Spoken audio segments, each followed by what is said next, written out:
Alexa Healthcare dipersembahkan oleh Lintas Arta. Selamat sore dan selamat datang kepada rekan-rekan yang sudah bergabung dalam acara webinar Alexa Health Talk berkolaborasi dengan Klik Dokter. Kali ini kita akan membawakan tema tetap positif dan sehat mental selama pandemi.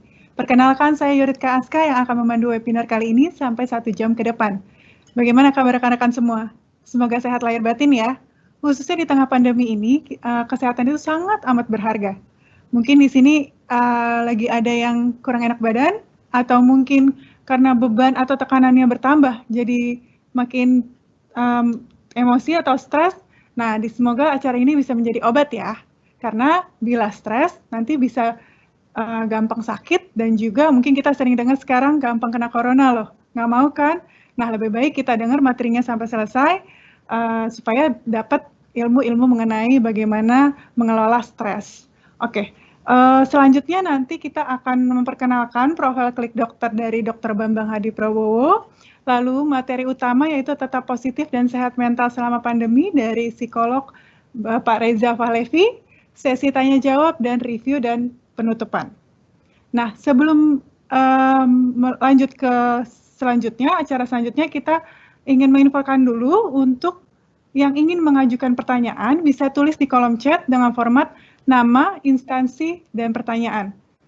Pertanyaannya nanti akan disampaikan dan akan dijawab langsung oleh narasumber sesuai dengan waktu yang sudah ditentukan.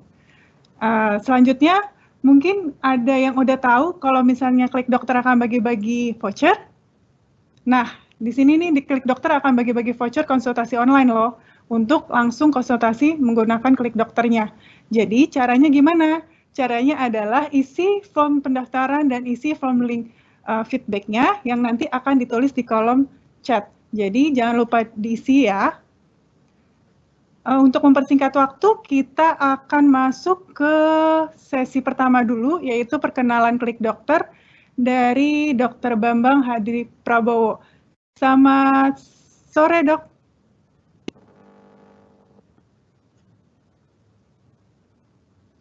Mungkin suaranya belum terdengar, Dok, dari sini, Dok.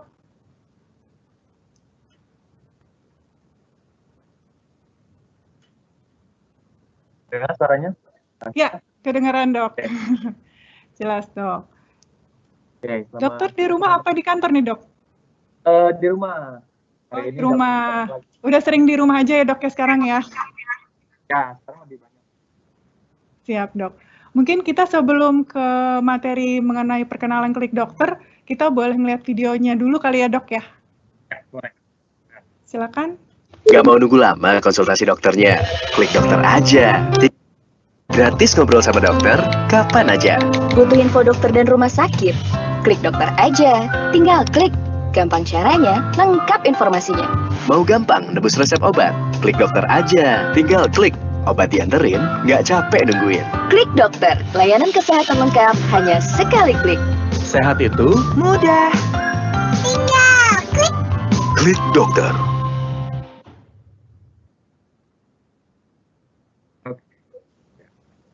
Ya, Dok. Kita udah denger nih ya, udah lihat nih video mengenai Klik Dokter nih. Mungkin sekarang kita bisa langsung kenalan nih mengenai Klik Dokter ya, Dok ya? Boleh ya, Dok? Ya, silakan, Dokter. Oke,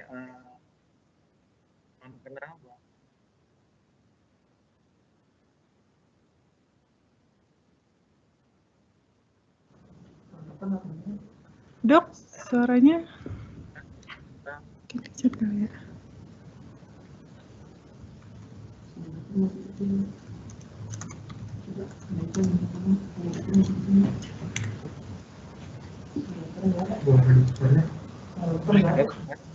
Dok, boleh suaranya agak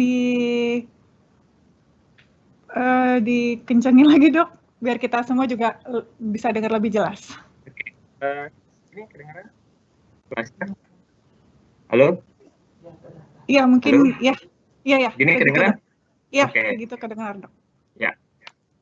Oke, slide selanjutnya. Nah, ini kita sebenarnya saya di sini pengen share dulu ya. Sebenarnya sebelum ada pandemi pun kita di Indonesia punya banyak PR terkait sama PR-PR kesehatan yang ada di Indonesia. Nah, Indonesia ini seperti kita ketahui merupakan negara kepulauan dengan jumlah penduduk lebih dari 260 juta jiwa. Nah, tantangan kesehatannya apa aja nih? PR-PR terkait di bidang kesehatan apa aja? Yang pertama yaitu terkait demografi. Nah, demografi ini jadi Indonesia kan luas ya, dari Sabang sampai Merauke, pulau-pulau, gunung. Nah, demografi Indonesia itu sangat beragam, sehingga akses kesehatannya pun sulit gitu. Nggak semuanya kota, nggak semuanya punya jalan raya yang besar gitu. Yang kedua adalah distribusi dokter. Nanti detailnya kita jabarin satu-satu. Distribusi dokter itu juga kita bisa tahu ya, distribusi dokter di kota dan di desa jomplangnya sangat cukup jauh. Yang ketiga adalah akses layanan kesehatan. Banyaknya rumah sakit, banyaknya klinik, itu juga jadi tantangan kesehatan di Indonesia. Yang selanjutnya adalah perubahan pola penyakit. Nah, perubahan pola penyakit ini jadi tren penyakit dari tahun ke tahun tuh silih berganti gitu. Jadi penyakit yang mungkin ibu bapak kita atau nenek kakek kita derita, polanya beda sama pola penyakit pada zaman sekarang. Yang selanjutnya adalah beban biaya kesehatan, sama yang paling baru adalah di awal 2020 kita dihadapkan sama kondisi pandemi, yaitu COVID-19. Lanjut. Nah, ini yang pertama adalah demografi. Nah, kondisinya tahun 2020 sampai 2030 populasi penduduk yang produktif itu mencapai 70% dari total penduduk. Nah, sedangkan sisanya itu yang non produktif. Artinya apa? Jangan sampai orang-orang yang produktif terkena sakit karena apa? Karena mereka adalah tulang punggung keluarga yang akan menggerakkan roda perekonomian. Jadi kalau yang produktif ini sampai sakit dan roda perekonomian jadi lambat, nah itu juga akan mempengaruhi bangsa dan negara. Gitu. Lanjut. Nah, ini yang kedua tadi yang kita bahas adalah distribusi dokter. Nah, distribusi dokter ini kita bisa lihat ya, pemetaan dokter itu nih, kita dilihat dari gambar yang atas sebelah kiri itu warna biru, itu jumlah dokter yang ada di Indonesia paling banyak kumpul di Pulau Jawa. Ya itu juga kita nggak bisa pungkiri ya.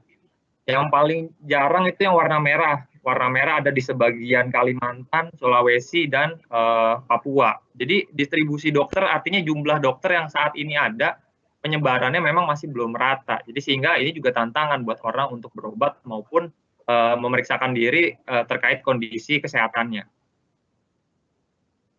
Oke, lagi lanjut. Nah, ini yang selanjutnya adalah akses layanan kesehatan.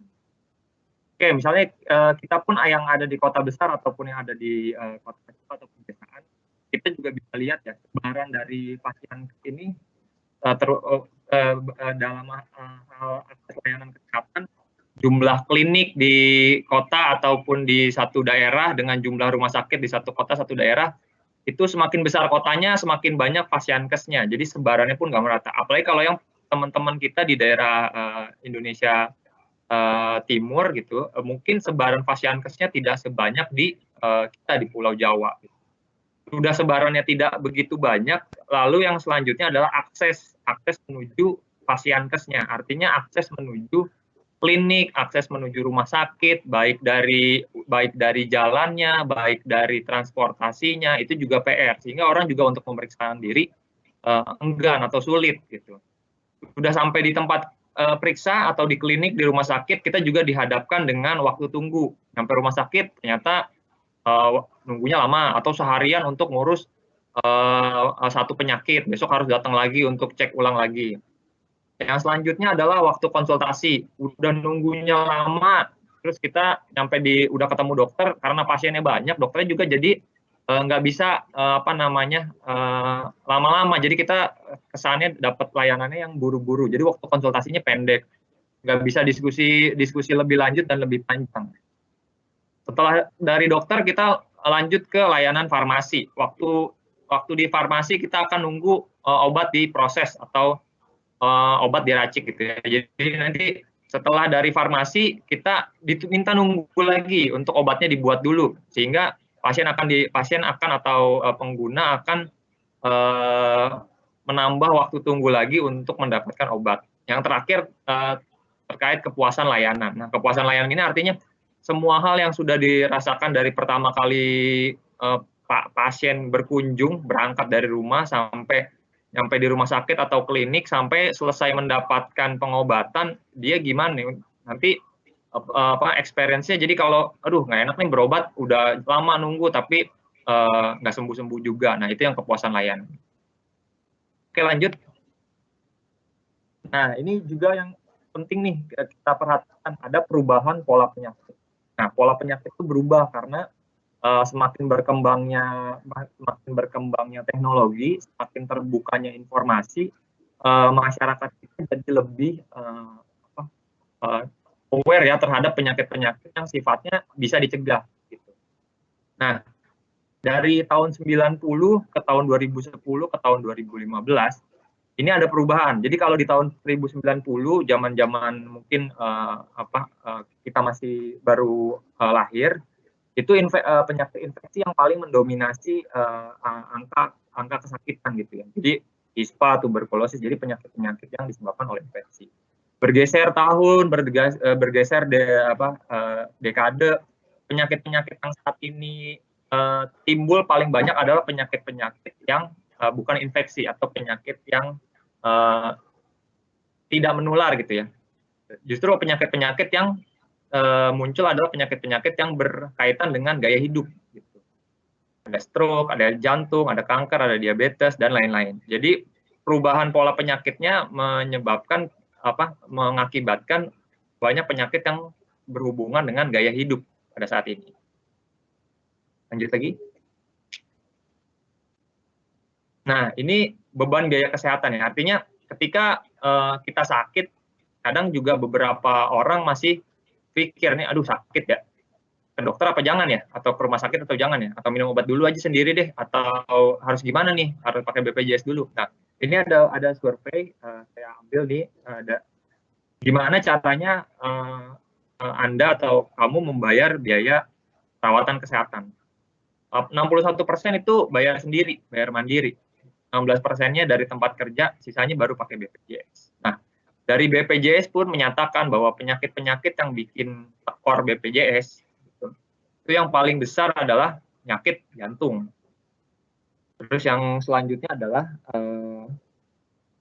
kanker, stroke, sama gagal ginjal. Nah, penyakit-penyakit ini adalah penyakit-penyakit yang pada umumnya berkaitan dengan gaya hidup daripada infeksi. Artinya kalau infeksi itu kita bisa obatin dalam satu waktu, selesai, sembuh sempurna. Tapi kalau penyakit yang berkaitan sama gaya hidup, biasanya kalau sudah menyerang, pengobatannya perlu jangka waktu yang lebih panjang. Hanya beban biaya kesehatannya jadi lebih tinggi. Oke, lanjut lagi.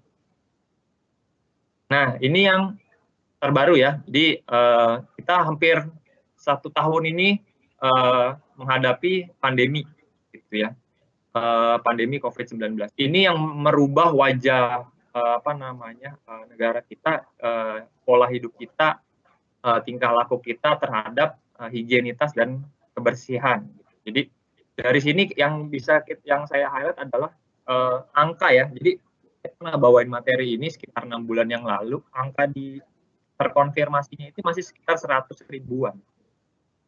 Sekarang 6 bulan kemudian angkanya sudah 10 kali lipat, sudah 1.200.000-an gitu.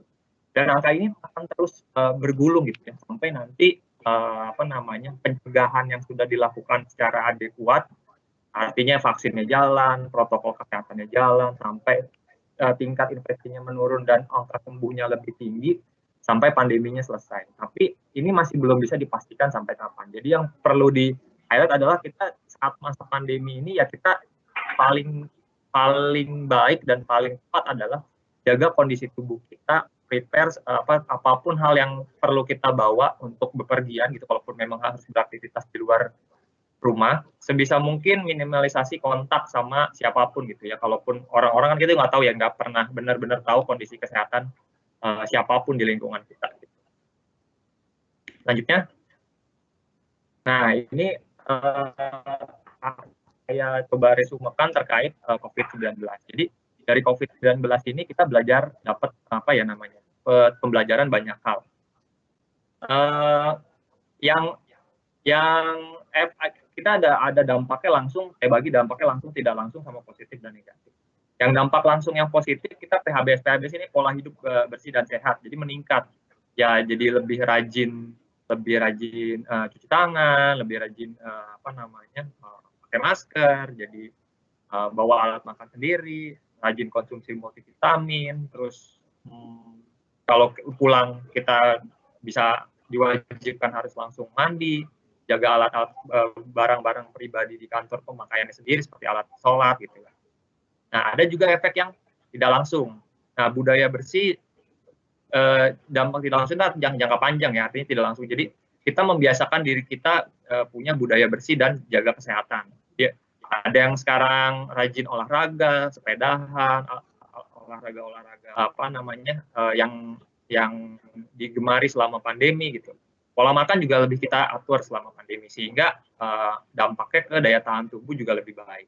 Nah, ini nih nanti yang akan lebih detail dibahas sama psikolog kita, Mas Reza gitu ya. Dampak negatifnya. Nah, yang negatif tuh yang secara langsung yang paling kita khawatirin adalah terpapar, tertular, sama terinfeksi. Jadi terpapar nih kita kontak sama orang, ketularan, sama terinfeksi ternyata pas kita cek hasilnya positif gitu. Jadi kita di alam bawah sadar kita ngerasa cemas, khawatir akan kondisi badan kita atau keluarga kita, sama paranoid sama orang-orang sekitar. Dampak jangka panjangnya ini bisa menyebabkan gangguan mental berupa frustasi, depresi, sama kalau di rumah jadi karena banyak aktivitas yang dikerjakan dari rumah, jadi punya dampak penggunaan gadget yang berlebihan. Ini dampak kesehatan ya. Oke, lanjut. Nah, ini sudah siapkah kita dengan new normal? Ya mau nggak mau kita harus siap, karena balik lagi pandemi ini kita belum bisa pastiin sampai kapan, jadi kita harus menyiapkan diri dengan new normal. Lanjut.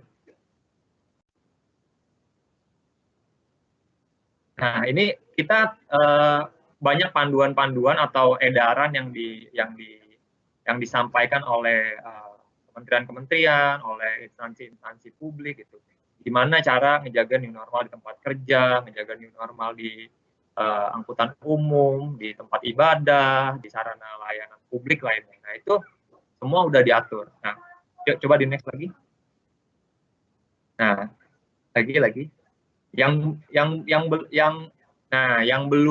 belum lazim kita dengar adalah gimana sih new normal berobat ke dokter atau berobat ke rumah sakit lah intinya gitu. Kita mendapatkan akses layanan kesehatan. Kalau dulu, enak badan dikit atau sakit dikit, langsung berangkat ke rumah sakit, ke booking dokter spesialis, kita mau ketemu langsung janji. Nah, panduannya belum ada, tapi kita bisa belajar dari sini. Yuk, next. Ya, lagi. Nah, salah satu prinsip di era new normal, ya lanjut aja nggak apa-apa, dibuka aja slide-nya. Adalah hindari kerumunan dan minimalisir kontak fisik. Jadi gini, sebenarnya kita juga kalau butuh ke rumah sakit atau ke dokter itu ya tetap harus datang ke dokter, karena ada beberapa penyakit yang memang harus didiagnosa atau ditegakkan berdasarkan pemeriksaan secara langsung gitu ya. Nggak bisa dilaksanakan secara jarak jauh. Lanjut. Nah, ini juga prinsip ini yang kita terapkan dalam pengobatan atau akses kita mendapatkan terapi obat atau mendapatkan konsultasi dengan dokter. Jadi hindari kerumunan, minimalisir kontak fisik. Kalaupun memang mau berobat, usahakan misalnya kalau berobat yang di booking ke rumah sakit, ya usahakan kalau di rumah sakit mungkin protokolnya udah lebih ketat ya. Jarak antar jadi kalau ke rumah sakit ya kalau kita perlu diantar ya cukup satu orang yang mengantar gitu. Jangan ramai-ramai, nggak usah bawa anak kecil juga kalau misalnya memang bukan dia yang sakit. Terus masker tetap harus pakai ya. Kalau misalnya ke rumah sakit sih saya saranin double ya, karena kita nggak tahu di rumah sakit ada paparan infeksinya seperti apa. Kalau di tenaga medis kita kan pakai APD gitu ya. Tapi kalau teman-teman mau tetap periksa ke rumah sakit, paling nggak masker sarannya sih double gitu. Nah, akses layanan kesehatan juga, coba next lagi. Oke. Nah, tadi kan gimana caranya supaya ke rumah sakit menghindari kerumunan dan minimalisir kontak fisik. Yuk, next. Nah, sebelum menjawab itu, saya juga mau paparkan beberapa info dari survei-survei lain. Ini dari survei Asosiasi Penyelenggara Jasa Internet Indonesia terkait pertumbuhan pengguna internet di Indonesia. Jadi dari tahun ke tahun, dari awal tahun 2000-an sampai sekarang, nah ini survei terakhir di 2017, itu meningkat sangat signifikan ya. Dalam 17 tahun terakhir itu meningkatnya udah hampir lebih dari 10 kali lipat. Next. Nah, dari pengguna internet itu apa sih sebenarnya yang mereka cari tahu atau ingin tahu gitu. Nah, ini kita kita lihat dulu dari mana sih mereka akses perangkat apa yang mereka gunakan untuk akses internet. Yang 4%-nya itu menggunakan komputer atau laptop, 44%-nya menggunakan handphone atau tablet. Gabungan keduanya 39% itu pakai keduanya, yang lainnya ada 12%. Nah, ini juga status ekonomi nih. Status ekonomi komposisi status ekonomi berdasarkan pengguna internet berdasarkan level ekonomi. Jadi yang paling besar ini yang nomor 1 yang ekonomi C gitu, artinya C itu kelas ekonomi bawah. Paling banyak yang menggunakan akses internet itu kelas ekonomi bawah. Nah, teman-teman di kelas ekonomi bawah ini yang warna pink ini ya, 74,62%. Dari total pengguna ini kita coba breakdown berapa banyak sih yang memanfaatkan internet di bidang kesehatan dan apa yang mereka cari di bidang kesehatan. Nah, 51%-nya cari informasi kesehatan. Jadi kalau misalnya ada informasi, boleh nggak sih makan durian saat hamil? Boleh nggak sih mandi saat malam? Boleh nggak sih? Jadi fun and fact, terus penyakit ini timbul karena apa? Kenapa penyakit ini bisa terjadi? Itu informasi kesehatan. Yang kedua adalah ya memang gapnya cukup jauh ya. 14%-nya itu mencari konsultasi dengan ahli kesehatan. Ya, ahli kesehatan ini bisa dari dokter, psikolog, bisa bidan, bisa nutrisionis, ahli gizi, dan lain sebagainya. Jadi konsultasi pengen dapat wejangan atau dapat panduan dari memang tenaga-tenaga medis yang memang mereka percaya. Yuk, next. Ya, nih lagi.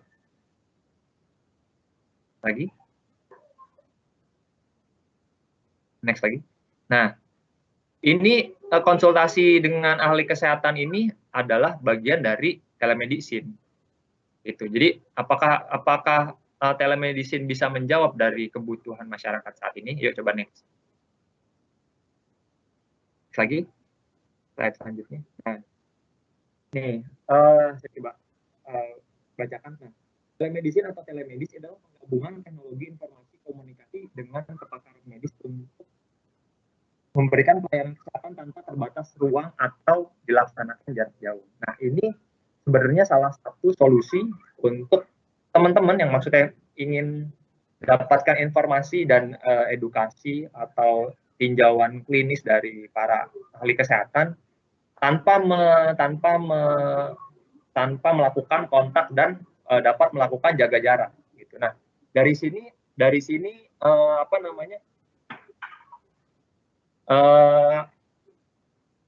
telemedicine ini dapat ngebantu masyarakat yang punya akses ke kesehatan ataupun yang tidak punya akses kesehatan untuk konsultasi dengan dokter secara langsung atau tenaga medis lainnya secara langsung. Boleh di next?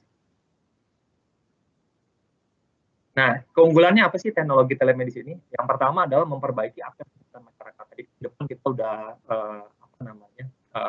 bedah sedikit ya, kenapa masyarakat Indonesia ini tantangan kesehatannya cukup besar.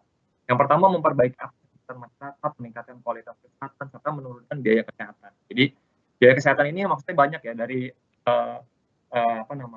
pemeriksaan yang memang sebaiknya belum perlu sudah dilakukan, atau konsultasinya yang tadinya perlu ke beberapa orang, jadi hanya ke beberapa dokter, hanya ke satu dokter. Gitu. Kita lanjut lagi. Nah, ini dasar hukumnya pelaksanaan telemedicine. Jadi ada dari rekomendasi IDI tahun 2018, ada Peraturan Menteri Kesehatan nomor 20 tahun 2019, Surat Edaran Menteri Kesehatan nomor 303 tahun 2020, dan yang terakhir ada Perkonsil 74 tahun 2020. Next lagi. Nah, ini manfaat telemedicine secara menyeluruh ya.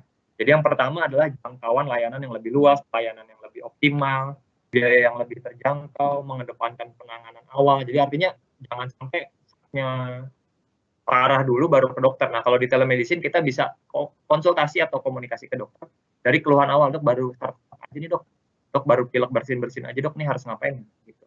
Mengurangi kontak fisik ke pasien, memangkas waktu untuk mendapatkan pelayanan kesehatan. Nah, dari sisi akses dan segi waktu ini telemedicine memangkas itu semua gitu. Lanjut. Nah, ini saya kutip dari artikel di Detik Health. Pak Jokowi ajak berobat online. Nah, ini 5 aplikasi yang bisa jadi rujukan. Nah, yang sebut ini adalah Klik Dokter dari Kalbi. Oke, next. Nah, saya akan perkenalkan Klik Dokternya. Klik Dokter apa sih? Ya, boleh. Next.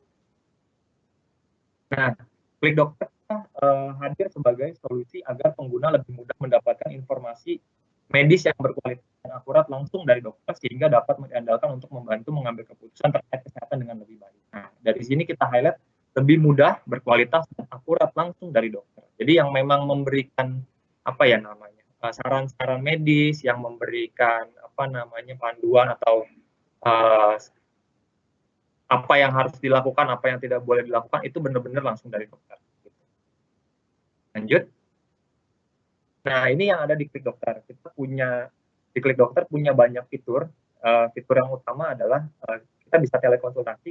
Jadi kita bisa tanya sama dokter terkait informasi kesehatan apapun 24 jam sehari, 7 hari seminggu, untuk dapat informasi yang kita dapat. Misalnya kita dengar dari tetangga informasi apa. Apakah informasi yang kita dapat itu benar atau enggak, kita konfirmasi ke dokter juga boleh. Atau nanya tentang kondisi anak saya, dok, umur segini belum bisa begini, itu harus ngapain ya dok, atau itu normal atau enggak ya.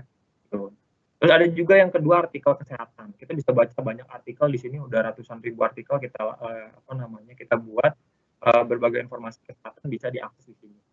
Yang ketiga adalah bisa ada direktori klinik, ada direktori rumah sakit dan direktori dokter. Jadi kita bisa cari rumah klinik dan dokter-dokter. Kalau klinik dan rumah sakit kita bisa cari yang terdekat. Jadi dengan GPS kita bisa cari terdekat. Jadi titik saya di sini, saya rumah sakit terdekat mana, saya mau berobat gitu. Nah, itu bisa dicari. Atau misalnya saya mau konsultasi ke dokter ini, adanya di mana aja. Ada juga obat. Jadi direktori obat dan penyakit. Jadi saya kata dokter sakit ini, mau cari itu sakit apa ya? Nah, di sini juga dijelasin. Yang terakhir ada health tools. Jadi itu alat-alat untuk cek kesehatan, misalnya berat badan ideal, kesuburan, usia kehamilan gitu. Nah, ada kalender kesuburan sama kalender hamilan. Lanjut. Nah, kita juga berperan aktif ya dengan berkolaborasi dengan ikatan profesi, organisasi pemerintah, yang terakhir dengan BNPB. Jadi kita memberikan kerjasama di bidang layanan telemedicine untuk pasien COVID. Lanjut lagi. Nah, ini ekosistem Klik Dokter. Jadi kita punya banyak partner di dalam ekosistem Klik Dokter. Ada dokter in-house yang dedicated, memang kita siapkan lebih dari 100 orang. Ada dokter yang freelance, yang berbagai dokter spesialis ada di sini. Ada dokter partner klinik kita di klinik-klinik ataupun di mitra kita di apotek. Ada lebih dari 600 klinik, lebih dari 600 apotek. Terus ada konten yang kita bikin sudah lebih dari 230.000. Nah, resep yang kita buat juga sudah lebih dari 180.000 resep. Gitu. Jadi di Klik Dokter ini kita bisa dapat layanan kesehatan yang menyeluruh, dari baca artikel, nanya-nanya konsultasi terkait kesehatan, konsultasi penyakit, sampai peresepan juga bisa dari situ. Lanjut.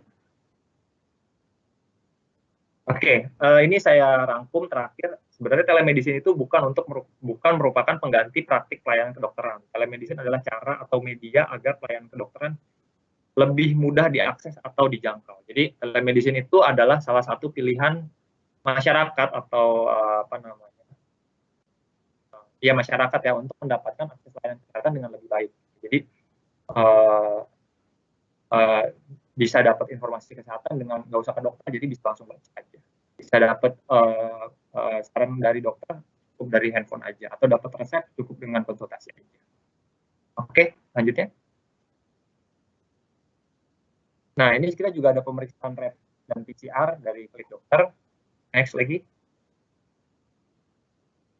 Udah, dari saya itu aja. Terima kasih buat teman-teman semua. Terima kasih Dokter Bambang. Materi yang sangat menarik ya, karena mungkin kita lebih bisa tahu nih mengenai profil Klik Dokter, kenapa Klik Dokter dan permintaan pasar mengenai konsultasi online itu meningkat gitu ya. Mungkin karena didukung oleh pandemi juga ya Dok ya. Gitu. Ini udah banyak banget pertanyaan Dok yang masuk, tapi mungkin kita akan bahas di belakang kali ya. Kita akan menyambut dulu nih Dok materi untuk yang selanjutnya dari psikolog Bapak Reza Fahlevi. Bapak Reza, sudah bergabung di sini Bapak Reza? Halo, selamat sore. Iya, selamat sore Pak Reza. Dari rumah apa dari kantor nih Pak Reza? Saya hari ini dari rumah, Mbak Ika. Dari rumah. Sehat ya Pak ya? Alhamdulillah sehat. Alhamdulillah sehat. Kesehatan sekarang wajib ya jadinya ya. Iya, apalagi sekarang. Ya. Siap. Pak Reza, udah banyak banget yang penasaran nih mengenai materi utama yang kita akan sampaikan sore hari ini gitu. Jadi banyak banget yang nanya mengenai stres ya. Stres ini kan kita nggak tahu nih ya. Stres itu beda-beda nih, kapasitas dan levelnya mungkin. Dan kita nggak tahu nih apakah kita stres atau enggak. Mungkin nanti dari Pak Reza bisa mendetailkan nih mengenai apa sih yang dibilang stres. Mungkin ada tingkat-tingkatan stresnya dan bagaimana mengelola stresnya gitu ya Pak ya. Mungkin bisa langsung ke materi aja kali ya Pak ya. Kita sama-sama udah penasaran banget nih. Ya, boleh Mbak Ika, silakan, Pak. tolong di share screen materinya. Baik, oke, selamat sore semuanya. Pada sore hari ini kita akan membahas terkait dengan stres yang mungkin bisa jadi kita alami ya. Karena tidak terasa sudah selama 1 tahun lebih kita sudah menghadapi pandemi COVID, dan mungkin dari beberapa kita sekarang ada yang bekerjanya dari rumah dan ada juga yang bekerja dari kantor. Nah, semua ini bisa jadi pemicu timbulnya stres ya, karena kita ketahui bahwa kadang-kadang juga beban kerja ketika kita sedang berada di rumah semakin lebih besar ya. Nah, ini yang bisa jadi terjadi. Oke, selanjutnya bisa di next slide, kita bahas dulu.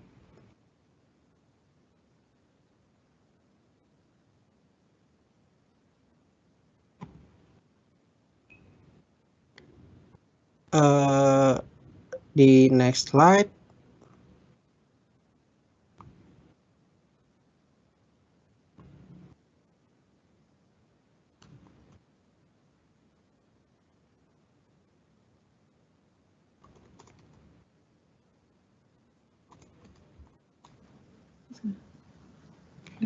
Tampilannya tidak berubah. Ya, mungkin Pak Reza coba bisa kita karena di sini tampilannya sepertinya agak obvious ya. Oke, ini kita sudah bantu untuk next slide-nya. Mungkin kita bisa sambil diutarakan aja, Pak. Oke, ya berarti saya buka slide sendiri dulu ya. Oke, jadi seperti yang kita ketahui, kita sudah menghadapi COVID ini selama kurang lebih 1 tahun. Jadi banyak sekali dampak dari COVID ini yang terjadi pada masyarakat ya. Jadi tidak hanya yang terjadi di Indonesia saja, tapi juga pada seluruh dunia. Ya, kita ketahui bahwa sudah ada juga yang namanya istilah adaptasi kebiasaan baru ya. Bagi kita berinteraksi ketika bersama teman-teman ataupun ketika kita berada di luar ya. Nah, mungkin secara psikologi hal ini tidak mudah, terutama bagi orang-orang yang terbiasa bekerja di kantor ataupun ketika ada mahasiswa dan anak-anak yang terbiasa belajar di sekolah. Nah, ini menjadi tantangan tersendiri. Kita ketahui bahwa bagi ibu-ibu juga ataupun bagi ayah-ayah juga ketika menghadapi kendala ini, menghadapi anak harus belajar di rumah ya, mau tidak mau juga orang tua harus mengerti dan mempelajari semua materi yang dipelajari oleh anak, maupun juga ketika kita berada di kantor dan di rumah. Nah, kadang-kadang ketika kita di rumah, jam kerja kita itu tidak menentu. Bisa jadi ketika di malam hari kita diberikan tugas ataupun ada rapat yang sampai harus selesai pada tengah malam. Nah, ini juga sering terjadi ya. Nah, ini bisa jadi menjadi beban tersendiri bagi individu yang tidak terbiasa dengan yang adanya tekanan ya.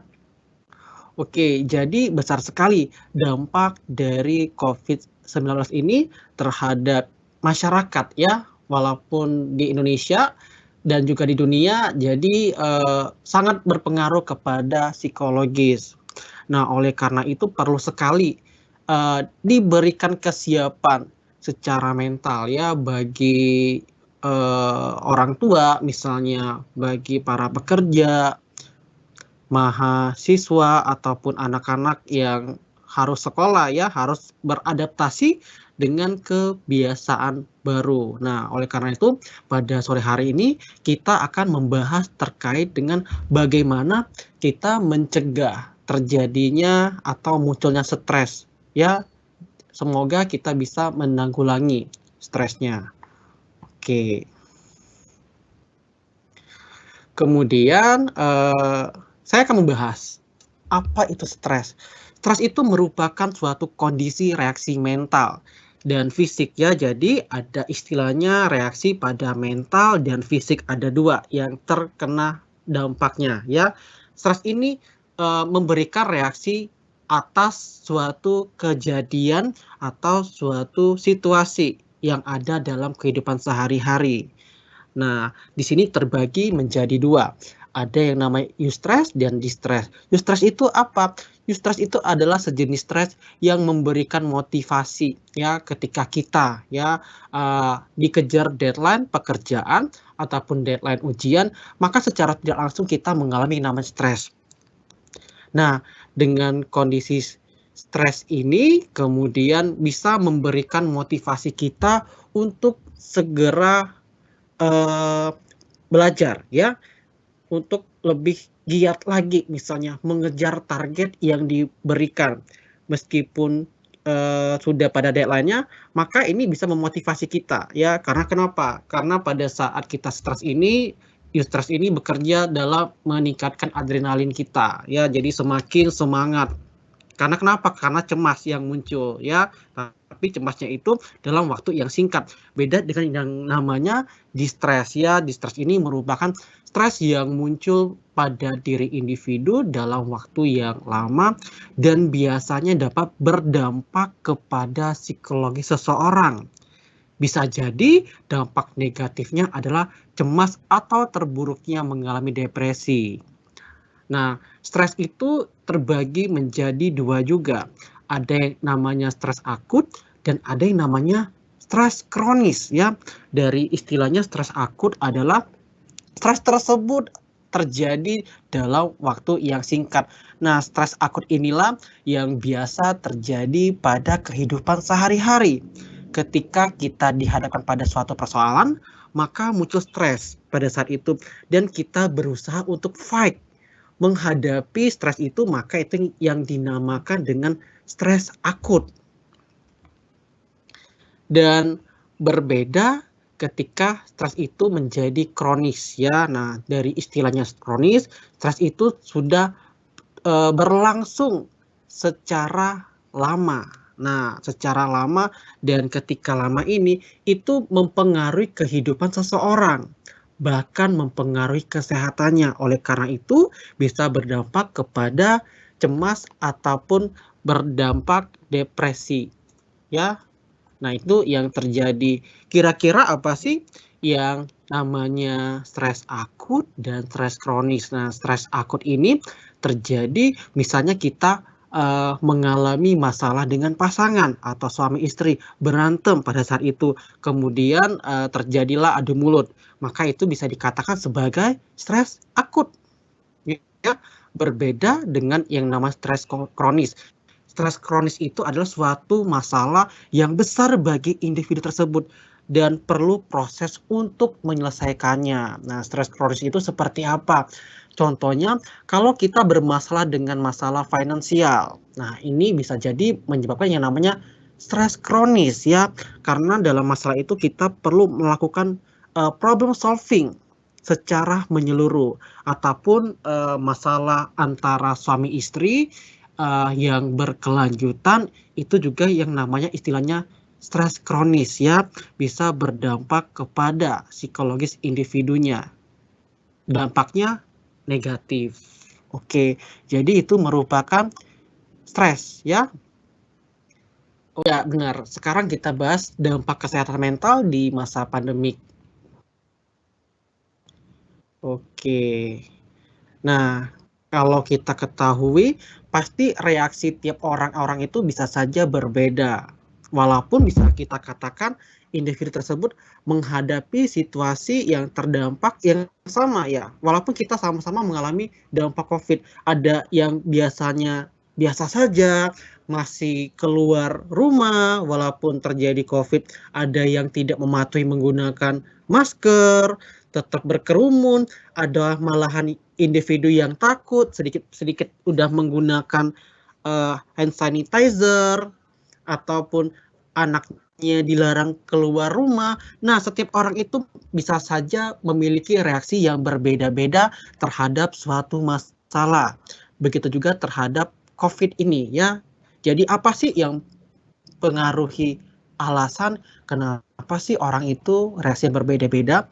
Pada dasarnya yang mempengaruhi itu adalah aspek kepribadian ya. Karena kenapa? Setiap individu itu pasti memiliki pengalaman yang berbeda-beda. Bisa jadi misalnya individu tersebut atau punya keluarga yang pernah memiliki penyakit yang berat ya.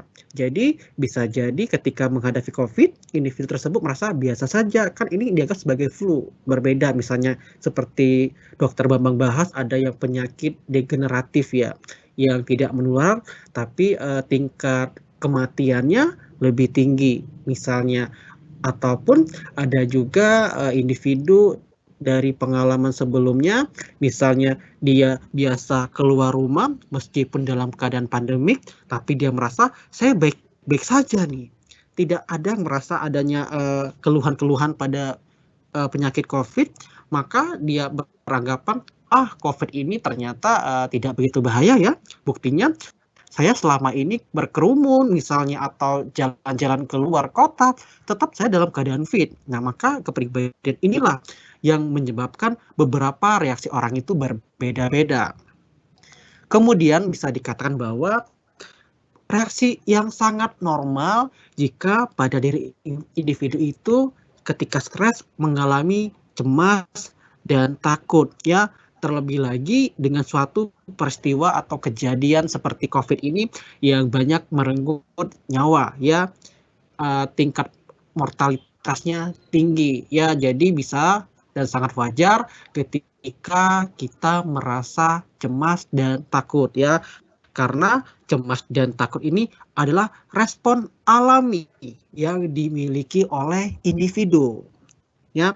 Jadi aneh misalnya ketika ada suatu masalah, individu itu tidak takut ataupun tidak cemas. Nah, kalau kita merasa takut dan cemas, itu adalah suatu respon alamiah sebagai cara kita untuk menghadapi suatu masalah, untuk nge-fight ya, bertarung dengan masalahnya. Kalau tidak ada COVID, maka kita tidak bertarung dengan yang namanya patuh akan protokol kesehatan. Tidak pakai masker misalnya kalau tidak ada COVID ya. Semenjak ada COVID, kita menjadi bertarung, dan salah satu contohnya adalah kita lebih aware terhadap kesehatan kita maupun kesehatan keluarga kita. Nah, itu merupakan dampak kesehatan mental di masa pandemik ya. Kemudian selanjutnya kita akan membahas reaksi umum yang terjadi ketika individu itu mengalami stres ya. Di sini saya sudah petakan menjadi 4 reaksi umum dari 4 aspek.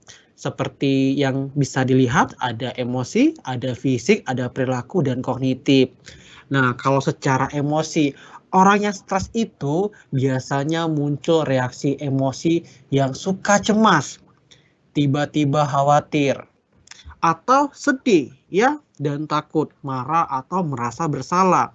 Ini merupakan ciri-ciri emosi yang muncul ketika individu sedang mengalami stres. Nah, seperti yang saya sampaikan tadi, bahwa setiap individu itu memiliki reaksi yang berbeda-beda.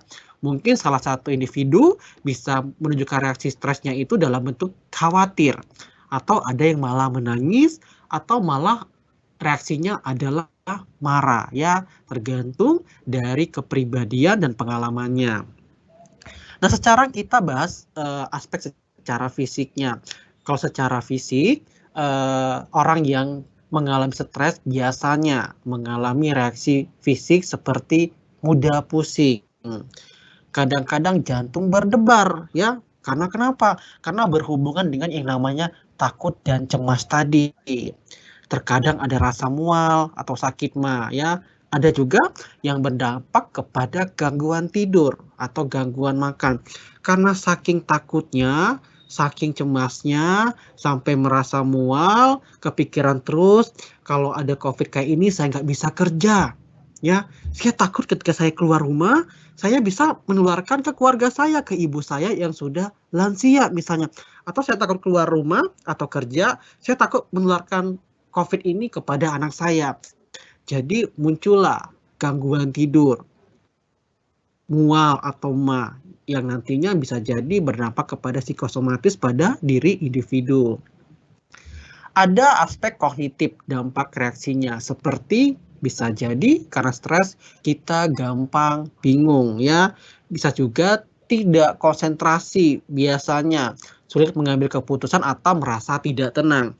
Sedangkan pada aspek perilakunya, terkadang ada beberapa individu itu yang memilih untuk menarik diri ketika mengalami stres. Nah, kita juga mungkin bisa melakukan refleksi kepada diri kita. Ketika stres, perilaku apa sih yang muncul pada diri kita? Apakah menarik diri? Kadang-kadang ada yang sensitif, gelisah, atau malah menangis. Perilaku yang muncul. Kadang-kadang yang lebih ekstrim adalah mengkonsumsi rokok dan obat-obatan. Ini merupakan reaksi umum perilaku yang sangat negatif. Ketika kita stres, kita larinya ke rokok dan obat-obatan, ya. Nah, ini merupakan reaksi umum yang sering terjadi ketika individu sedang mengalami stres, ya. Dan reaksi ini bisa berbeda-beda setiap individunya, tergantung lagi kepada ketahanan secara fisik ataupun secara mentalnya, ya. Kalau misalnya individu yang memang memiliki riwayat MA, bisa jadi dia akan mengalami gangguan fisik ke lambungnya, terjadi MA. Atau yang memang memiliki riwayat fisiknya gampang cemas, bisa jadi nanti jatuhnya berdebar. Nah, ini sebenarnya saling berkorelasi antara satu aspek ini dengan aspek lainnya, ya. Oke, kita sudah membahas terkait dengan reaksinya. Sekarang kita akan membahas faktor penyebab stres.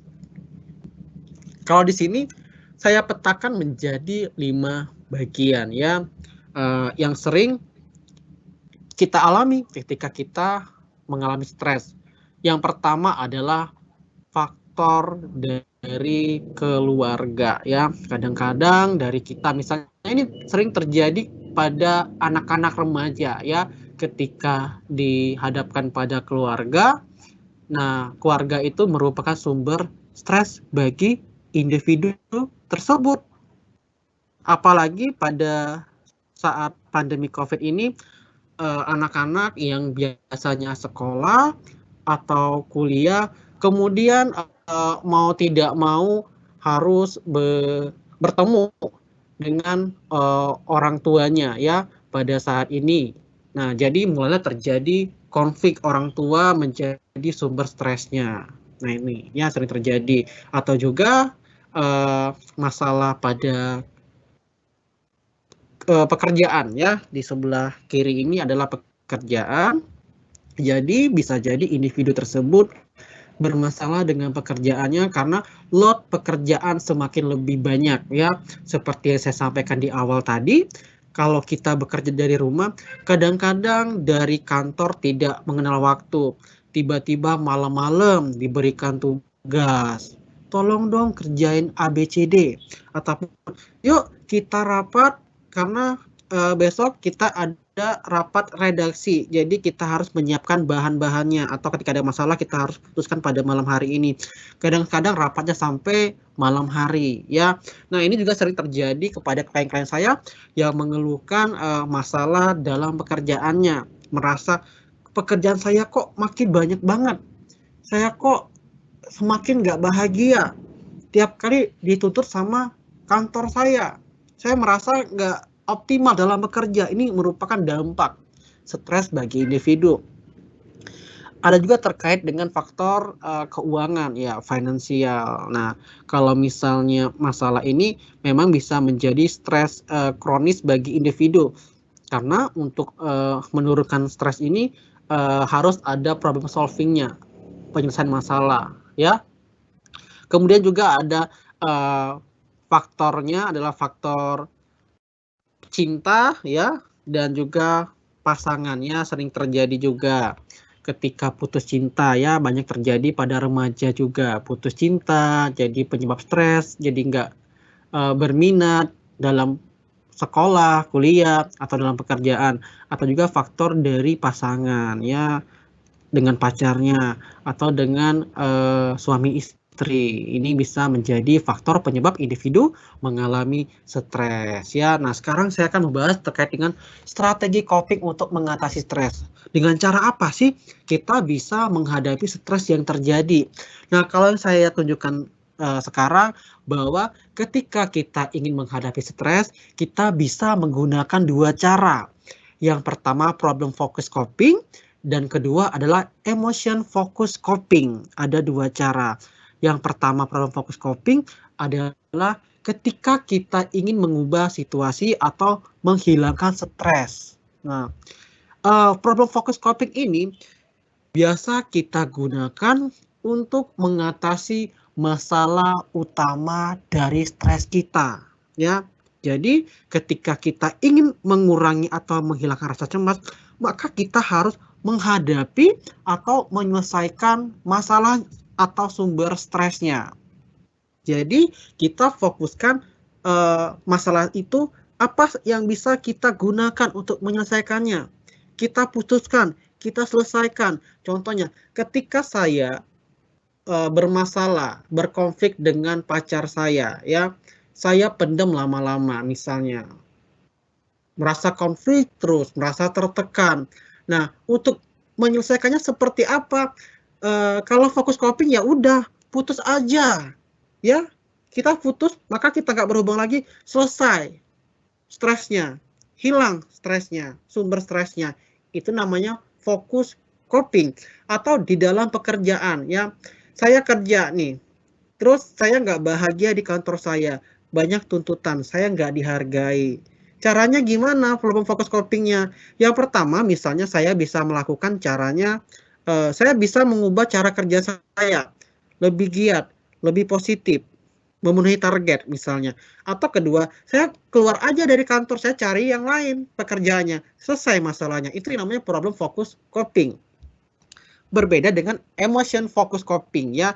Jadi kita ingin melindungi perasaan kita dan kita tidak ingin mengubah situasi atau keadaan di luar kendali kita. Karena kenapa? Emotion focus coping ini terjadi ketika kita ada masalah, tapi masalah itu berada di luar kapasitas kita, berada di luar kemampuan kita, dan kita tidak bisa menyelesaikan masalah itu karena berhubungan dengan orang lain. atau situasi bencana, contohnya kita tidak bisa melakukan penyelesaian masalah, maka kita gunakan emotion focus coping. Nah, dengan cara apa? Biasanya dengan cara melakukan penyaluran emosi kita, ya, dengan cara olahraga, misalnya agar emosi keluar, atau kita membuat jurnal, itu salah satu cara yang bisa kita gunakan.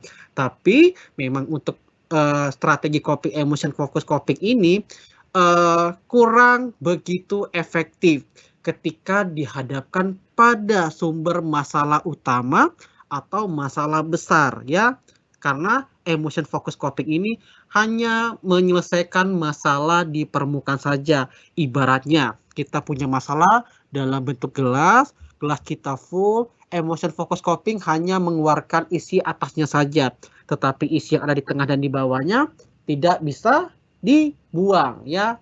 Kalau dibuang itu namanya problem focus coping, ya. Jadi semoga bisa dipahami, ya, strategi coping ini dan apa sih yang biasa kita lakukan. Nah, ini dikatakan bahwa ketika mengalami stres, tanyakan kepada diri kita, apakah saya perlu mengubah situasi atau saya perlu mencari jalan keluar. Nah, ini yang perlu kita tanyakan ke diri kita refleksikan agar kita bisa mampu mengatasi stres yang kita alami. Oke. Sekarang contohnya apa? Emotional focus coping dan problem focus coping. Di sini yang namanya emotional focus coping karena kita fokusnya pada penyaluran emosi, saya biasa menyarankan untuk lakukan olahraga, ya. Biasa olahraganya apa? Olahraganya tuh yang lebih banyak mengeluarkan keringat dan melakukan bikin lelah intinya, ya, seperti lari, ya, atau juga saya sarankan misalnya Thai boxing juga bisa, ya. Mandi bisa, mandinya saya sarankan biasa menggunakan air yang hangat, ya. Mandi dengan air hangat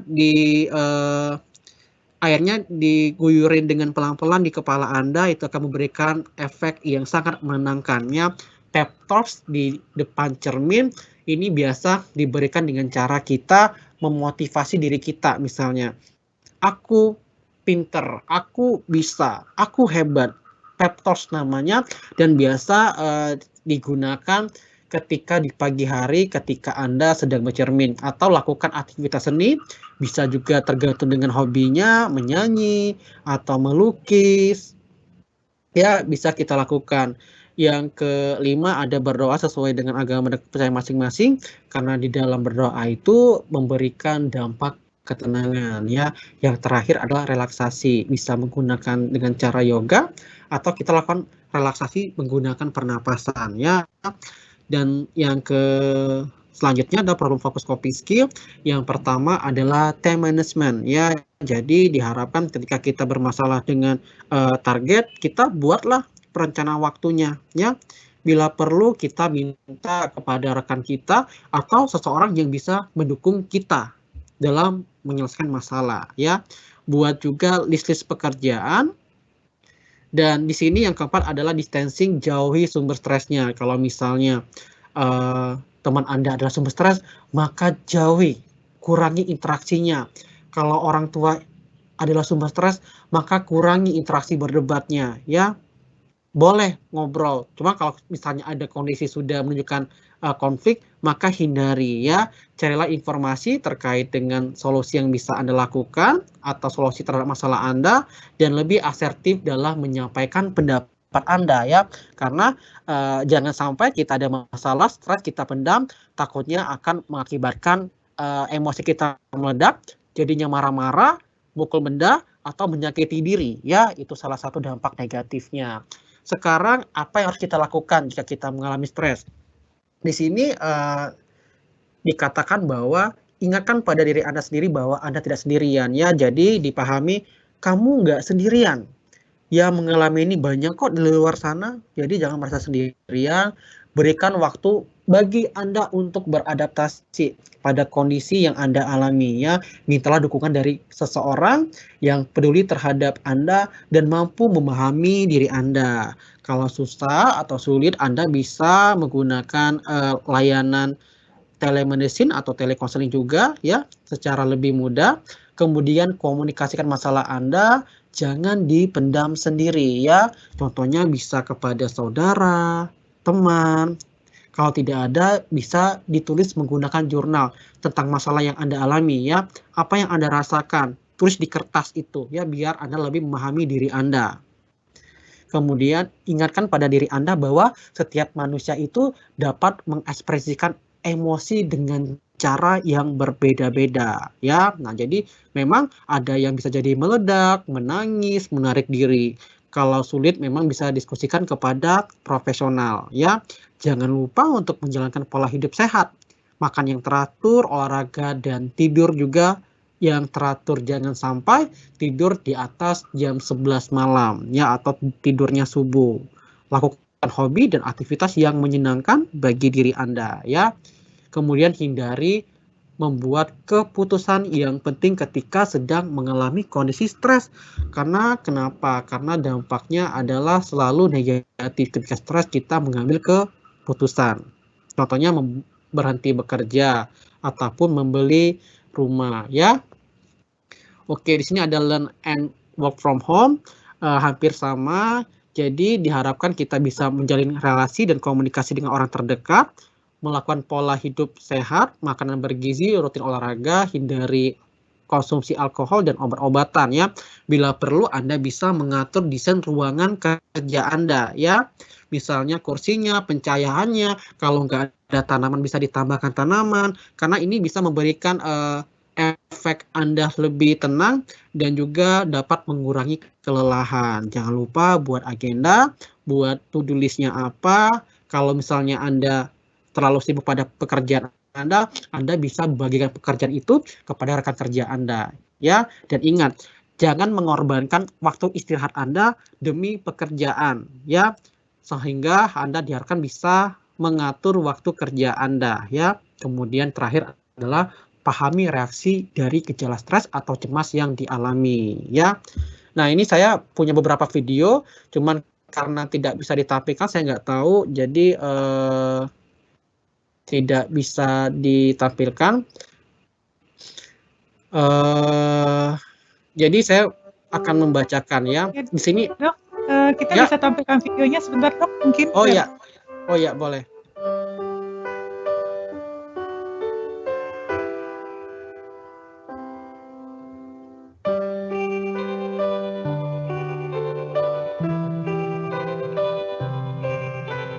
Oke ya, di sini nggak apa-apa ya.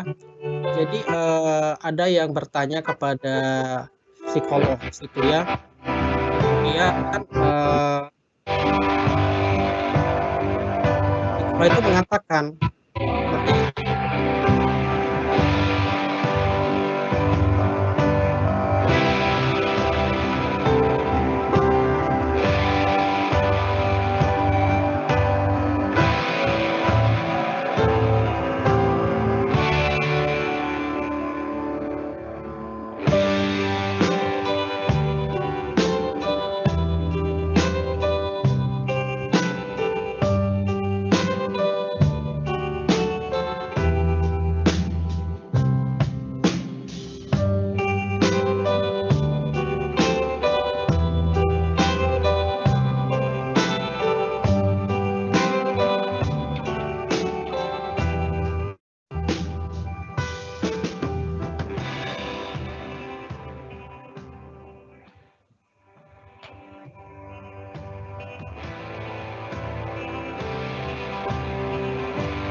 Oke baik, Dok, videonya sudah selesai. Ya, tadi videonya itu menggambarkan bahwa ketika kita ada suatu masalah, kita ibaratkan seperti sebuah gelas ya. Sebuah gelas, mungkin kalau kita hanya memegang gelas itu hanya dalam waktu hitungan detik atau menit, maka itu tidak merasakan atau berdampak apa-apa kepada diri Anda. Coba bayangkan ketika Anda memegang gelas itu kurang lebih selama 1 hari. 1 hari ya, mungkin akan berasa capeknya. Coba kalau selama 1 tahun, berasa lagi capeknya. Coba kalau kita menggenggam masalah atau kita pendam dalam bentuk gelas itu selama 5 tahun. Bayangkan betapa beratnya masalah itu. Sakit rasanya kalau kita bayangkan. Maka dari itu, ketika kita ada masalah, kita harus selesaikan masalah itu. Cobalah untuk kita letakkan gelas itu, ya, agar kita bisa lebih tenang lagi, bisa lebih fresh lagi, ya. Nah, itu ibaratnya adalah diri kita. Kalau kita punya masalah, kita genggam lama-lama, mungkin di awal nggak berasa, selama bertahun-tahun mungkin akan membuat Anda menjadi lelah dan capek. Oke, itu adalah penutup dari materi saya pada sore hari ini. Saya kembalikan kepada Mbak Ika. Oke, terima kasih dok. Pak Reza atas pemaparannya. Ini banyak banget nih hal-hal menarik yang kita dapatkan ya sore hari ini. Saya juga sambil nyatet nih beberapa yang udah menjadi poin-poin penting dalam pemaparan kali ini. Nah, sebelum kita lanjut ke sesi tanya jawab nih, Pak Reza dan Pak Dr. Bambang, ini kita ngingetin dulu nih untuk yang belum isi link bit.ly/Alexa-Klik-Dokter untuk klaim voucher konsultasi online Klik Dokternya, buruan deh isi karena nanti akan diambil dari nama-nama tersebut. Semua yang isi di daftar hadir dan hadir hari ini akan dapat vouchernya. Jadi jangan takut, semua akan kebagian. Pastikan email dan nomor teleponnya benar, karena kita bingung nanti kalau salah ngubunginnya kemana gitu. Selanjutnya mungkin kita bisa langsung tanya jawab nih dok. Kita mulai dari Dr. Bambang dulu kali ya. Ada beberapa pertanyaan nih dari Dr. Bambang. Untuk Dr. Bambang maksudnya dari beberapa penanya.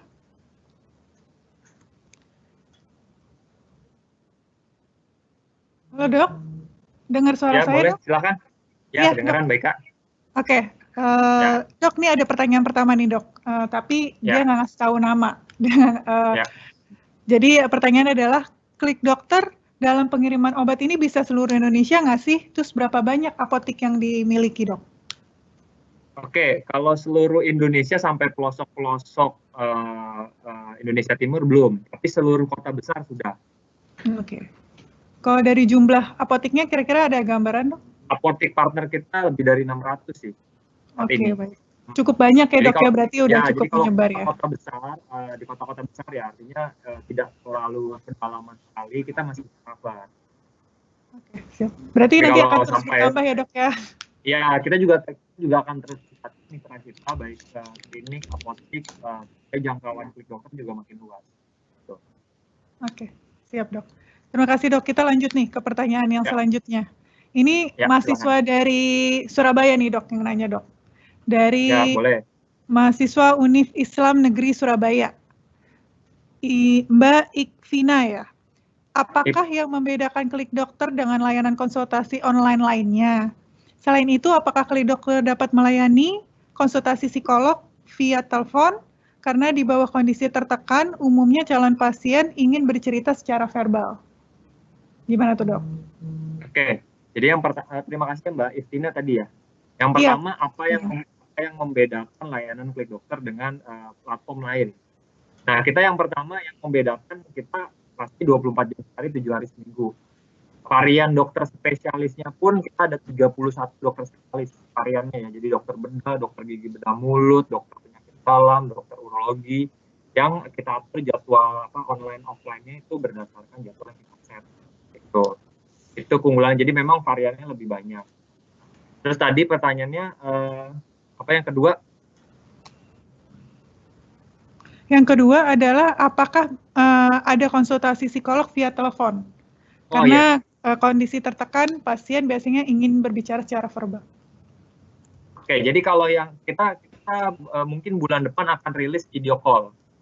Jadi kalau kita buat satu layanan lagi untuk konsultasi terhadap profesional selain karena kalau kita pengen ngomong gitu ya, pengen ada yang diekspresikan, pengen ada ngobrol lah gitu ya. Nah, kita sediakan juga layanan yang video call. Jadi kalaupun memang kayaknya kurang serap nih pakai chat, nah kita bulan depan akan rilis video call. Oke. Berarti bukan hanya telepon ya, Dok ya? Bahkan sampai video call ya, jadi biar kalau ekspresinya bisa kelihatan satu sama lain ya, Dok ya. Biar si psikolognya juga tahu apa yang terjadi tanpa hanya ucapan saja, tapi dari ekspresi muka saat ngobrol ya, Dok ya. Siap, Dok. Ini kita tunggu nih, Dok, fitur terbarunya nih, Dok. Kenapa? Kita tunggu fitur terbarunya, Dok. Oh iya, nanti kita akan update nanti kalau Mbak yang di Surabaya tadi download aja aplikasinya, nanti kalau fiturnya terbaru dia akan ada informasi dari push notif bahwa kita sedang update bahwa kita sudah bisa ada layanan video. Oke, siap, Dok. Oke, mungkin kalau dari karena banyak banget pertanyaan dan waktunya juga sangat singkat, kita boleh ke Pak Reza Fahlevi ya.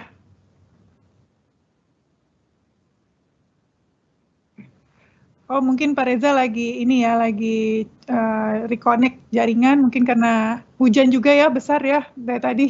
Mungkin sebagian Jakarta hujan sangat besar, jadi mungkin jaringan juga agak terganggu gitu di beberapa lokasi gitu.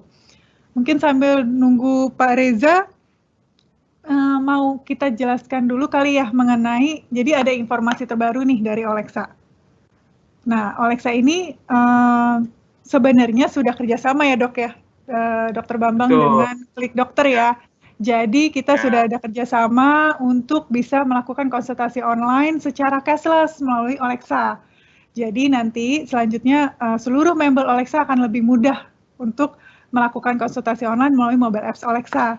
Jadi kalau untuk cashless, tinggal klik chat dokter dalam mobile apps-nya Olexa, lalu nanti masukkan nomor telepon yang terdaftar di sistemnya Olexa, lalu diklik next dan bisa lanjut memilih dokter-dokter di dalam aplikasi Klik Dokternya gitu.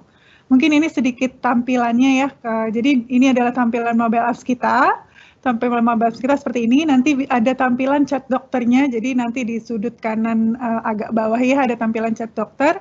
Bisa dipilih di situ, diklik, lalu nanti tinggal masukkan nomor telepon. Pastikan nomor teleponnya adalah nomor telepon yang terdaftar di perusahaan ya. Jadi kalau misalnya nanti ada perubahan nomor telepon, silakan update ke bagian HR masing-masing. Lalu selanjutnya bisa centang untuk verifikasi kesediaan untuk syarat dan ketentuan dan bisa lanjut ke tahap selanjutnya. Nah, di sini ada pilihan dokter. Kita bisa pilih dokternya dokter apa. Kebetulan di sini memang kita hanya 2 yang tampil, tapi sebenarnya cukup banyak kalau dicek secara langsung. Lalu nanti bisa dipilih selanjutnya, kita bisa lihat dulu profil dokternya seperti apa, lalu kita next, nanti ada pilihan metode pembayaran seperti apa, dan bisa dipilih metode pembayaran Olexa. Nah, selanjutnya nanti setelah itu bisa langsung chat dengan dokternya, chattingnya berlaku 30 menit, jadi maksimalkan pertanyaan-pertanyaannya sesuai dengan dokter spesialis yang dipilih. Gitu. Nah, selanjutnya nanti dokter akan memberikan resep. Setelah memberikan resep, pasien atau seluruh member Olexa bisa langsung menebus resep tersebut melalui aplikasi Olexa yang sudah terkoneksi dengan Klik Dokter.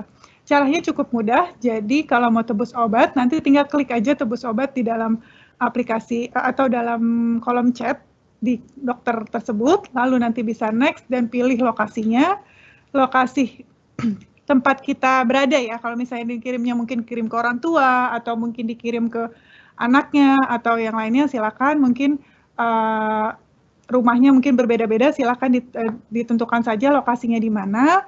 Lalu nanti akan ada summary untuk detail dari pengeluaran mulai dari harga obat dan detail dari biaya pengirimannya. Nah, ini semua sudah dilakukan secara cashless, jadi tidak perlu lagi uang tunai atau pembayaran metode lainnya yang harus dibayarkan terlebih dahulu. Nah, nanti kita akan bantu dari Olexa untuk memverifikasi penjaminan sesuai dengan benefit masing-masing. Tapi ini belum semua korporasi atau badan usaha yang membuka layanan ini, jadi mungkin untuk Bapak, Ibu, atau Mbak atau Mas lain yang masih ngerasa nih di dalam aplikasinya belum ada nih kayaknya deh, tombol untuk chat dokternya belum ada, oh mungkin itu belum ada pengaktifan, mungkin bisa koordinasi dengan HR masing-masing untuk melakukan aktivasi ke tim kami.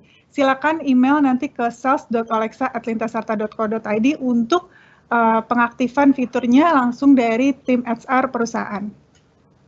Ya, mungkin dari Pak Reza, apakah sudah bergabung, Pak? Sudah, Mbak Ika. Oh iya, jaringan ya, Pak ya? Lagi hujan Iya. besar ya, Pak ya?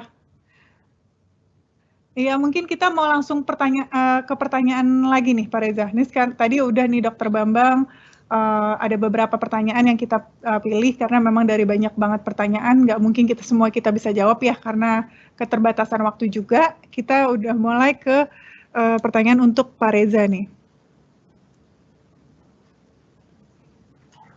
Nah, ini sama nih pertanyaan dari Ikvina dari mahasiswa Universitas Islam Negeri Surabaya nih Pak. Ya. Apa pertolongan pertama yang dapat dilakukan terhadap kerabat yang mengalami depresi hingga terfikirkan untuk bunuh diri? Oke, kalau pertolongan pertama pada kasus yang mengalami depresi dan ada kecenderungan untuk bunuh diri adalah ditemanin biasanya Mbak. Karena ketika kondisi itu individu biasanya merasa tidak berdaya, merasa diabaikan, tidak dimengerti. Jadi cara pertolongan pertamanya adalah harus ada individu yang menemani biasanya, memberikan ketenangan kepada individu dan sebaiknya langsung cari pertolongan kepada profesional biasanya Mbak Ika.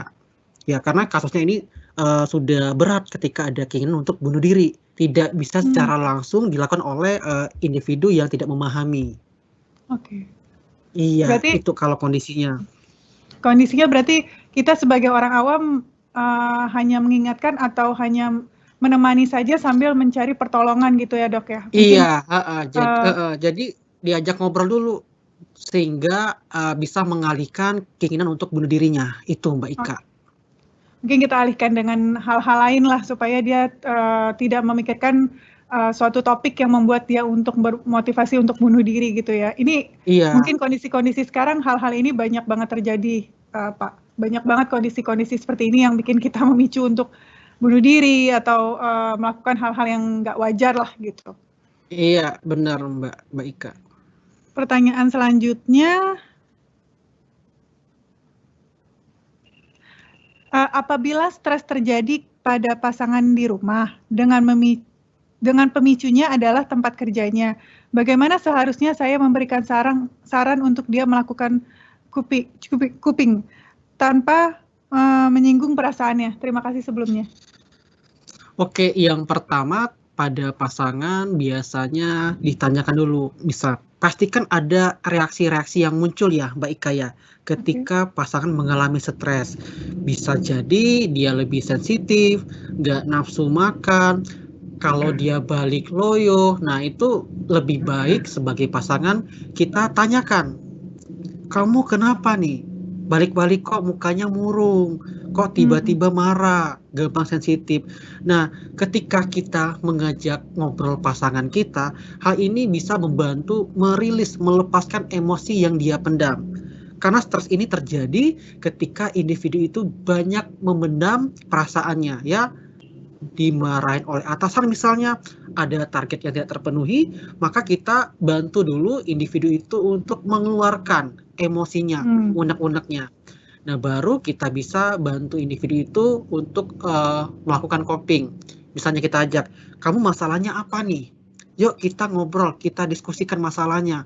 Misalnya berantem sama atasan, masalahnya apa? Coba deh kamu minta maaf misalnya, atau target nggak terpenuhi. Coba deh kita bikin list daftar, gimana kita bisa mencapai target itu, caranya apa. Nah itu bisa membantu pasangan kita melakukan coping. Tapi yang utama kita harus menenangkan dulu emosinya, ya. Karena ketika tidak tenang, maka akan terjadi keputusan yang tidak baik. Seperti saya sampaikan tadi. Jadi perlu ditenangkan dulu emosinya yang utama.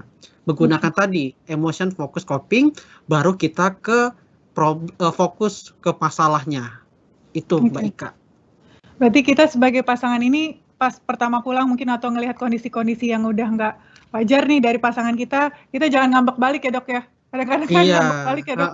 Benar. Kenapa sih datang-datang dijutekin, orang nggak salah apa-apa gitu. Tapi memang harus dipelajari ya dok ya, ada apa nih yang terjadi gitu kan, ada apa Iya, yang dibawa, perasaan apa yang sedang dirasakan. Mungkin itu yang harus dikeluarkan terlebih dahulu supaya keluar dulu nih unek-uneknya, baru kita bisa menyelesaikan masalah atau mungkin sedikit memberikan saran gitu ya. benar Mbak Ika. Karena bisa jadi di kantor tidak didengarkan dan ketika di rumah pasangan ingin didengarkan. Gitu ya. Berarti ya bisa dibilang butuh perhatian juga ya, Pak ya? Iya, benar Mbak Ika. Oke, baik. Ini cukup menarik nih topiknya. Mungkin banyak yang ngalamin juga. Iya. Nah, banyak banget nih yang nanya nih kayak ini. Ini ada lagi pertanyaan, apakah seorang yang introvert lebih rentan stres? Jika memang iya, bagaimana solusinya untuk seorang introvert? Kalau untuk penelitiannya memang lebih besar kecenderungan adalah introvert. Karena kenapa? Karena introvert ini lebih banyak memendam emosinya, tidak seperti orang yang extrovert lebih mengekspresikan. Kalau extrovert marah menunjukkan, saya marah, saya nggak suka sama kamu. Berbeda sama introvert, biasanya dia pendam lalu menangis. Nah, sebenarnya ketika introvert ini sedang mengalami masalah atau stres, biasanya cara yang paling efektif adalah individu itu harus melakukan hobi yang dia sukai. Karena cenderung kan lebih suka sendirian, suka me time. Nah, bisa jadi misalnya kalau Anda sukanya makan, carilah makanan di luar, duduk di kafe, makan, nikmati makanannya. Atau suka sendirian, bisa baca buku atau nonton film atau pergi keluar kota, mencari udara yang sejuk. Ini bisa membantu untuk merilis emosinya karena memang introvert cara menyalurkan emosi adalah dengan cara me time misalnya. Tapi individu tersebut harus memahami dulu, saya hobinya apa? Saya kalau lagi sedih apa yang saya lakukan? Jangan ujuk-ujuk hanya bisa menangis saja kayak gitu kan Mbak. Kadang-kadang nangis kayak gitu di bantal. Tapi masih ada masalah yang ia pendam. Kalau ada masalah tadi boleh kita melakukan coping tadi keluar, nikmati hobi. Tapi setelah itu kan energi sudah terisi nih. Cobalah untuk menyelesaikan masalahnya. Karena hampir sama seperti extrovert ketika ada masalah, kita cobalah untuk menyelesaikan masalah karena masalah itu adalah salah satu cara kita untuk lebih berkembang, lebih kuat lagi dan ketika ada masalah yang serupa, kita sudah bisa mengatasinya. Nah, itu Mbak Ika. Oke. Ini banyak juga nih yang introvert nih kayaknya nih. Saya juga banyak teman-teman saya yang introvert, kadang-kadang saya bingung juga nih. Cara ngadepinnya seperti apa sih? Kadang-kadang dia udah diem aja kan kalau marah. Ya udah marahnya kadang-kadang sama sosmed atau sama itu kadang-kadang yang kita nggak tahu ya Pak ya kayak gimana sih sebenarnya perasaan dia gitu karena dia memang lebih ke introvert gitu. Paling enak lewat chat Mbak biasanya kalau dia percaya lewat chat. Oh oke. Berarti memang kalau orang setelah introvert itu telepon biasanya. verbal malah ya. Iya, setelah itu baru nelpon biasanya ketika dia sudah nyaman. Nah, tapi memang untuk dekat sama introvert emang perlu waktu. Perlu perjuangan yang sangat tinggi ya untuk dekat sama introvert. Karena kita harus tunjukin bahwa kita benar-benar care dengan dia. Oke. Ya, emang di sini harus ada kepercayaan yang sangat dalam dulu baru bisa. Iya, benar Mbak. Oke.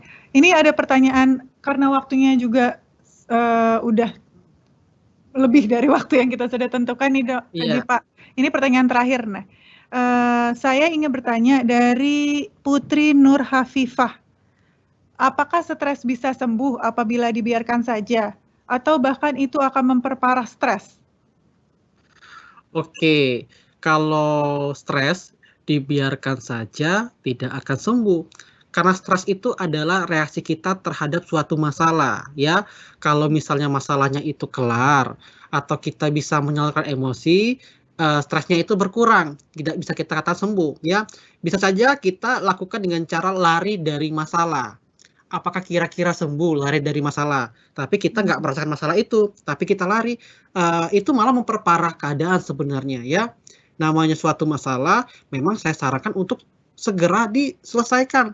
Karena ketika didiamkan saja, masalah dengan pacar muncul, masalah dengan orang tua muncul, masalah dengan pekerjaan muncul, ditumpuk, terus akan meledak jadi bom waktu yang tinggal menunggu kapan meledaknya. Maka hal ini bisa mengakibatkan tadi tiba-tiba depresi, tiba-tiba bunuh diri, ya. Jadi kalau ada masalah jangan dibiarkan. Karena memang pada prinsipnya masalah itu untuk dihadapi, bukan untuk dihindari, ya. Nah, itu kalau dari saya. Oke, berarti ingat ya semua ini pelajaran juga nih bagi saya nih. Kadang-kadang kita kalau stres ya udah cuek, ntar juga hilang sendiri gitu. Rupanya nggak bisa ya. Harus Enggak, benar-benar karena diobati gitu. nanti ngulang lagi, Mbak. Masalah sama muncul lagi. Makin dalam lagi sakitnya. Apalagi sama pacar misalnya ya. Masalah sama pacar, sekali didiem udah saya pendam. Masalah 2 kali dipendam, udah makin sakit lagi. Ketiga kali makin sakit lagi, meledak jadinya. Udah aku mau mati aja kayak gitu. Oh, oke. Punya Itu pacar kayak pemicunya nggak adalah paham ya. awalnya dari situ ya. Oke. Pemicu Iya, awal karena stres yang dipendam beberapa kali sehingga iya, terjadilah kejadian-kejadian yang di luar batasan si orang tersebut ya, gitu. Kita iya, mungkin ditemukan mungkin penganiayaan atau bahkan sampai pembunuhan. Itu mungkin saking keselnya kali ya yang udah iya, ditahan-tahan selama ini gitu. Jadi nih, ini sangat amat berharga loh untuk kita semua. Stres itu tidak boleh disimpan dan dibilang udah ntar juga hilang, enggak gitu. Itu harus diobatin. Kita harus aware sama diri kita sendiri kalau itu harus diobatin. Penting banget karena ini akan berpengaruh sama kehidupan sosial kita pastinya. iya, Oke, benar, terima Mbak kasih Ika. ya Pak Reza Fahlevi, banyak banget nih ilmu yang kita terima nih sore hari ini. Nah, mungkin sekian ya, pertanyaan juga cukup banyak dan nggak mungkin waktunya. Jadi terima kasih Dr. Bambang dan Pak Reza, sore ini udah banyak banget memberikan kita ilmu yang bermanfaat gitu. Mungkin nanti jangan segan-segan kalau nanti kita next akan melakukan sharing lagi mengenai hal-hal lainnya gitu. Nah, mungkin karena kita waktunya terbatas dan kami mohon maaf apabila ada pertanyaan yang belum terjawab dengan sempurna. Semoga ilmu hari ini sangat bermanfaat untuk kita semua.